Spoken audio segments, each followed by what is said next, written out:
네, 이어서는 미증시를 둘러싸고 있는 다양한 이슈들에 대해서 이야기해보도록 하겠습니다. 오늘은 새로운 얼굴과 함께합니다. 우리투자증권 투자컨설팅부 정나연 과장 오셨습니다. 어서 오세요. 안녕하세요. 네, 반갑습니다. 처음 뵙는데 오늘부터 잘 부탁드립니다. 저도 잘 부탁드립니다. 네. 오늘도 가져오신 세 가지 테마로 함께 이야기를 해보도록 할 텐데요. 먼저 첫 번째로 관세 이야기를 빼놓고 이번 주를 지나갈 수가 없겠죠. 트럼프 상호 관세, 더티 50는 어디일까라고 소제목을 붙여주셨어요. 이름이 참 처음에 이 리스트 이름이 더티가 들어간다라는 걸 듣고 어감이 참 별로다라고 개인적으로 한번 생각을 했었는데 여기에 우리나라가 포함이 된다면 좀 위험할 수도 있다 이런 분석도 나오잖아요. 그렇죠. 정확히 어떤 걸 지칭하는 거고 우리에게는 어떤 영향을 가져다 주나요? 네. 일단 4월 2일 트럼프가 그동안 계속해서 예고해왔던 상호 관세 부과가 발표가 될 예정입니다.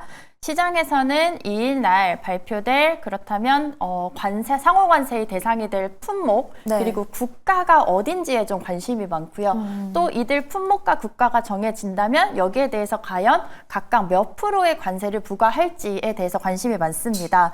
특히 앞에서 이제 말씀해 주신 것처럼 미국을 상대로 무역 흑자 규모가 굉장히 큰 국가들이 있습니다. 이른바 Dirty 15을 이제 발표를 한다라고 얘기를 했고요. 시장에서는 한국이 포함될지 여부에 굉장히 큰 관심을 가지고 있습니다.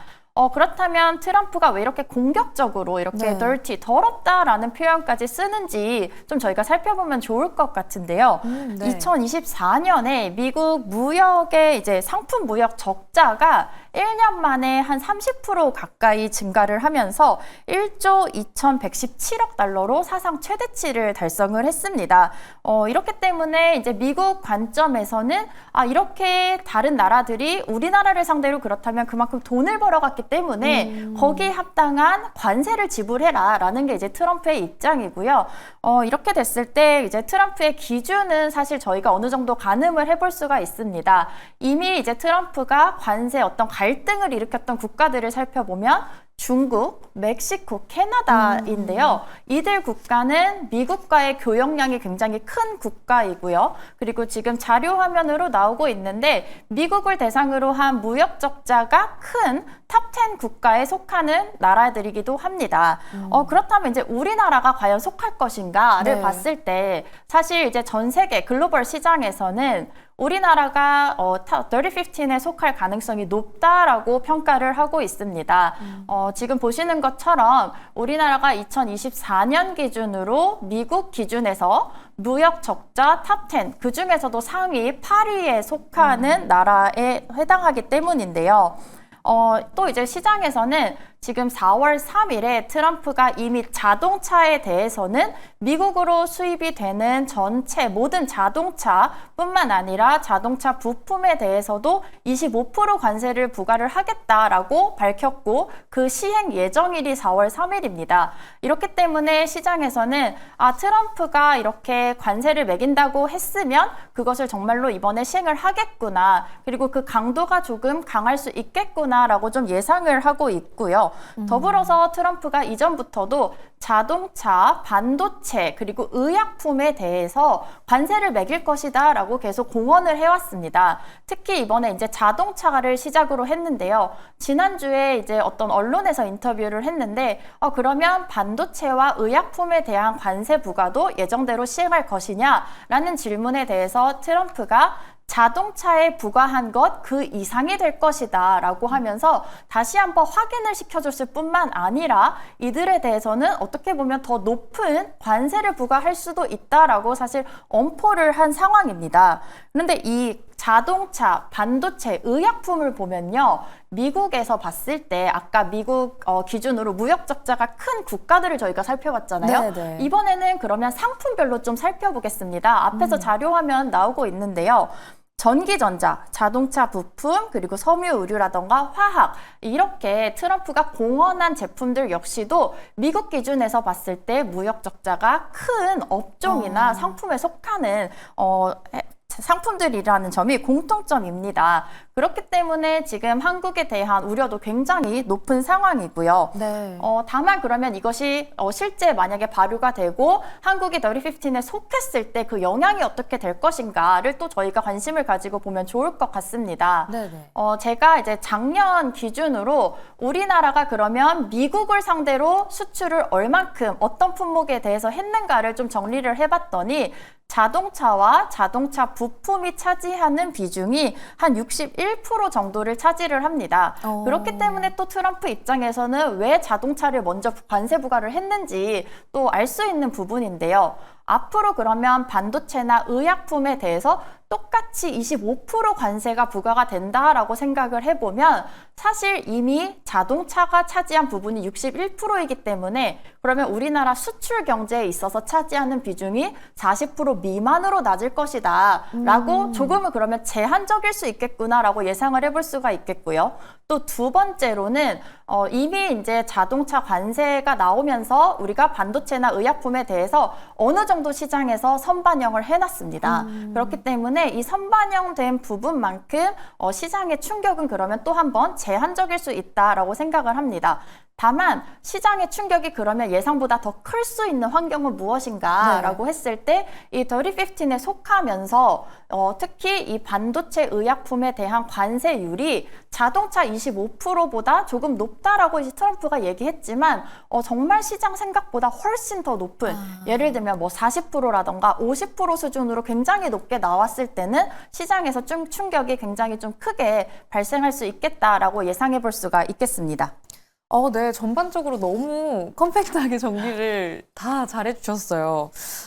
가장 우리가 유의를 해봐야 할 건 어떤 환경에서 우리가 받는 타격이 가장 클 것이냐를 생각해 봤을 때 더리15 안에 들어가는 것 플러스 관세율이 우리가 생각하는 것보다 너무 높게 부과될 때라고 정리를 한번 해보면 좋을까요? 네, 맞습니다. 네, 그런 환경이 부디 다가오지 않기를 바라면서 함께 관세 발표 기다려보도록 하겠습니다.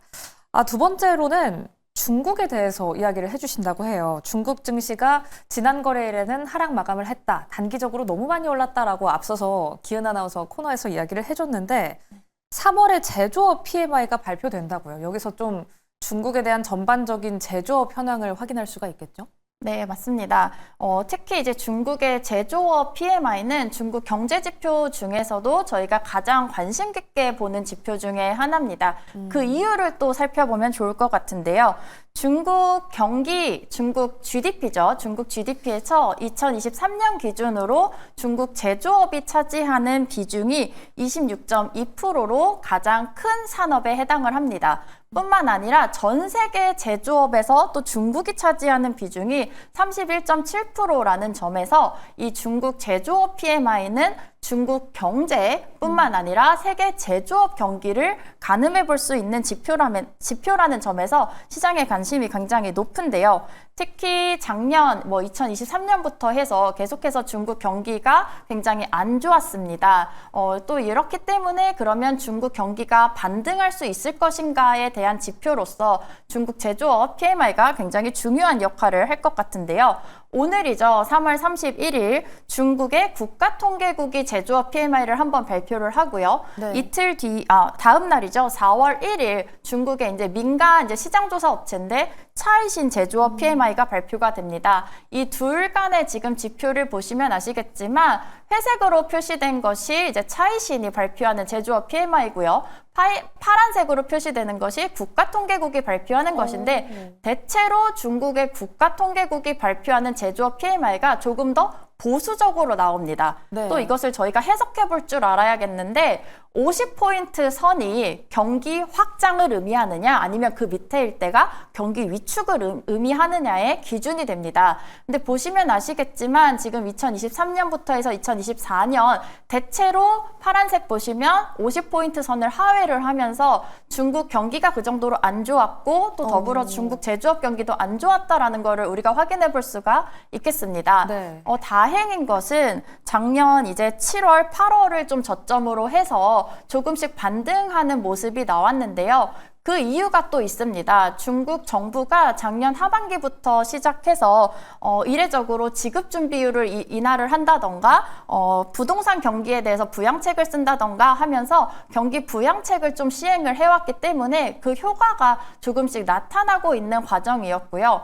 그런데 보시면 1월 기준으로 봤을 때 제조업 PMI가 다시 한번 크게 떨어지는 구간이 나옵니다. 그때는 그러면 왜 그랬는가라고 봤을 때 당시가 이제 중국 춘절 연휴를 끼고 있었기 때문에 아무래도 경제 활동이 많이 줄어들었고요. 더불어서 트럼프가 당선된 이후에 아무래도 이전 경험 때문에 그렇다면 또 미국과 중국 간의 이 경제적인 어떤 불확실성, 정책적인 불확실성 때문에 기업들이 미리 좀 몸을 사리는, 그렇기 때문에 경기가 조금은 위축이 되는 모습이 나타났습니다. 이후에 다행히 2월에 조금 반등을 한 상태고요.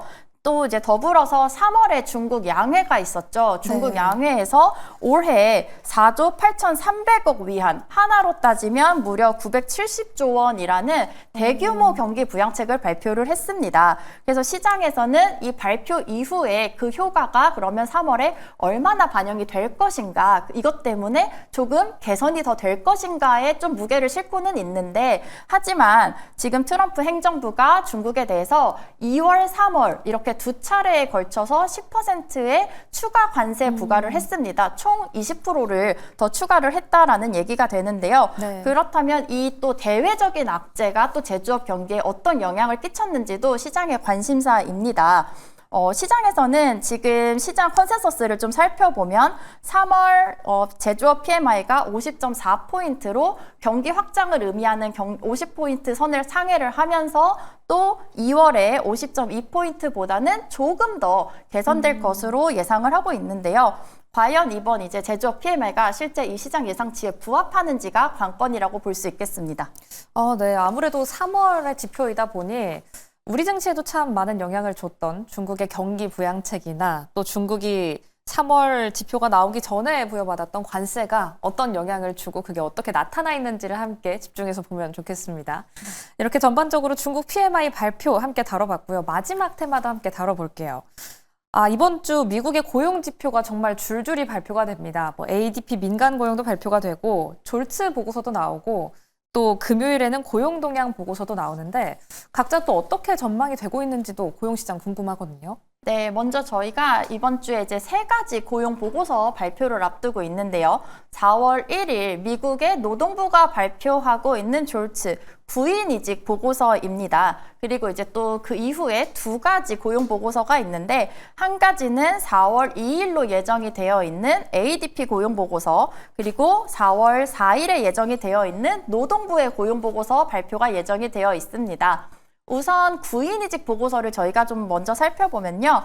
미국 노동부가 매월 이제 기업들의 구인이라던가 채용 건수에 대한 것들을 포함해서 발표를 하는데요. 특히 구인 건수라는 거는 미국의 이제 노동시장에서 기업들이 노동에 대한 수요를 반영해주는 지표입니다. 다시 얘기하면 미국 기업들이 경기를 어느 정도로 예측을 하고 있고 거기에 따라서 인력을 대비하고 있는가라는 점이기 때문에 미래 경기를 예측하는 선행지표의 성격을 띠고 있고요. 이제 다만 12월부터 이제 트럼프 미국 대통령이 관세 정책 그리고 정부 지출 감축에 따른 이제 경기 둔화 우려 때문에 반등을 하다가 12월에 다시 한번 또 레벨이 이렇게 낮아지는 모습이 나왔습니다.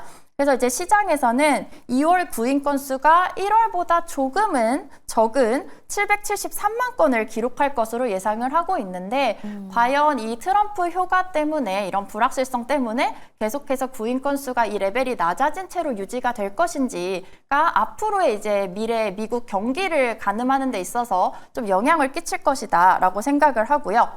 이어서 이제 저희가 ADP 고용 보고서 그리고 노동부 고용 보고서를 함께 보면 좀 좋습니다. 이 ADP라는 것은 Automatic Data Processing이라고 해서 미국의 기업 관리 솔루션 그냥 제공 회사입니다. 이 회사가 이렇게 지표를 발표를 하는데 고용 건수가 전년 대비 얼마나 증가를 했는가를 발표를 하고요.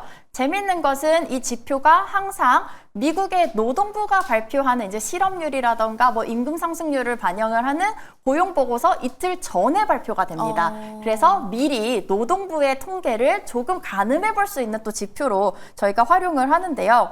코로나를 지나면서 두 지표 간의 상관관계가 많이 줄었다고는 하지만 최근 2월만 보더라도 2월에 ADP 비농업 고용 건수가 전년 대비 7만 7천 건 증가하는 데 그쳤습니다. 그렇게 발표가 되고 이틀 뒤에 미국의 실업률이 4.1%로 증가를 하는 경험을 저희가 했거든요. 그래서 지금 이 3월 비농업 고용 건수가 전년 대비 11만 8천 건 증가를 기록할 것으로 시장에서 예상을 하고 있고 또 실업률과 관련해서는 4.1%로 다행히 전월 수준을 유지할 것으로 시장에서는 예상을 하고 있는데 과연 그 수준이 지켜질지가 시장의 관심사라고 보시면 되겠습니다. 네, 고용 관련해서 우리가 확인해 볼 지표들 3가지 함께 전체적으로 투파봤습니다. 그럼 연결해서 바로 국내 증시 힌트 한번 찾아보도록 할게요. 이번 주 우리 시장도 참 변동성이 클 것 같습니다. 공매도도 있고 뭐 넥스트레이드 종목도 800개까지 확대가 된다고 하고 이 혼란스러운 시장 안에서 우리는 전략을 어떻게 세워봐야 할지 간략하게 한번 이야기해 주실까요? 네, 앞에서 저희가 살펴봤던 것처럼 중국 경제지표라던가 미국 고용지표 이런 것들이 시장의 예상에 부합하는가 안 하는가에 따라서 또 변동성이 확대가 될 수 있겠고요.